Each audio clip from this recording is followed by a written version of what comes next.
అమెరికాలోని కాలిఫోర్నియాకు చెందిన 77 ఏళ్ల మైకేల్ ఓరైలీ ఆల్జిమస్ అనే జ్ఞాపక శక్తి కోల్పోయే వ్యాధి కారణంగా తన భార్య లిండా ఫెల్డ్మాన్ను గుర్తుపట్టలేకపోయారు. 39 ఏళ్ల పాటు ఆమెతో కలిసి జీవించిన విషయాన్ని మర్చిపోయి గత ఏడాది నవంబర్లో ఆమెకు మళ్లీ పెళ్లి ప్రపోజ్ చేశారు.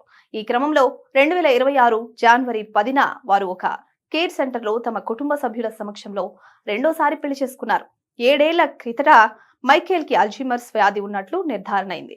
ఈ కష్టకాలంలో అతనికి అండంగా నిలబడి అతని భార్య ఫెల్డ్మాన్ దగ్గరుండి భర్తను కంటికి రెప్పలా కాపాడుకుంటూ ఉంటోంది. మైకేల్ గడప దాటితే దారి మర్చిపోయేవాడు.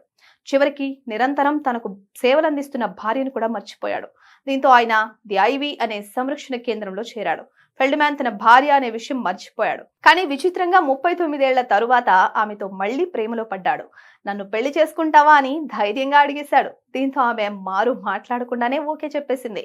అక్కడి సిబ్బందికి మైకేల్ లవ్ ప్రపోజల్ గురించి తెలిసింది. ఈ ప్రేమ జంటకు మళ్లీ పెళ్లి చేయాలనే ఆలోచన పుట్టింది.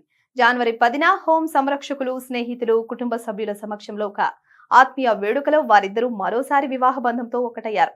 న్యాయవాద వృత్తిలో ఉన్న ఇద్దరు అలమెడా కౌంటీలో పబ్లిక్ డిఫెండర్లుగా పనిచేసేవారు. వీరి పరిచయం 1979 నాటికి గాఢమైన స్నేహంగా మారింది. అప్పటికి ఇద్దరికి వివాహాలయ్యాయి. మైకేల్ కి మొదటి వివాహం ద్వారా ఇద్దరు కుమార్తెలు. ఫెల్డ్మాన్ కు ఒక కుమారుడు ఉన్నాడు. కొన్నేళ్ల తర్వాత వారిద్దరూ తమ భాగస్వాముల నుండి విడాకులు తీసుకున్నారు. అయితే పిల్లలు వారి ప్రేమను అర్థం చేసుకోవడానికి ఇబ్బంది పడ్డారు. మొత్తానికి 1987లో తమ నివాసంలోనే ఎలాంటి హంగు ఆర్భాటం లేకుండా వివాహం చేసుకున్నారు. మరోవైపు ఫెల్డ్మాన్ తన భర్త గురించి మాట్లాడుతూ అల్జీమర్స్ తో బాధపడుతున్న చాలా మంది తమ జీవిత భాగస్వామిని కూడా గుర్తించలేరు. కానీ ఇప్పుడు తను చాలా అదృష్టవంతురాలినని, ఎందుకంటే తన భర్త అంతులేని ప్రేమతో ఆప్యాయంగా ఆలింగనం చేసుకుని ముద్దు పెట్టి ఐ లవ్ యూ చెబుతాడు అంటూ తెగ మురిసిపోయింది. కాగా వీరిది గొప్ప ప్రేమ కథ అంటూ నెటిజన్లు ఈ జంటకు విషెస్ చెప్తున్నారు.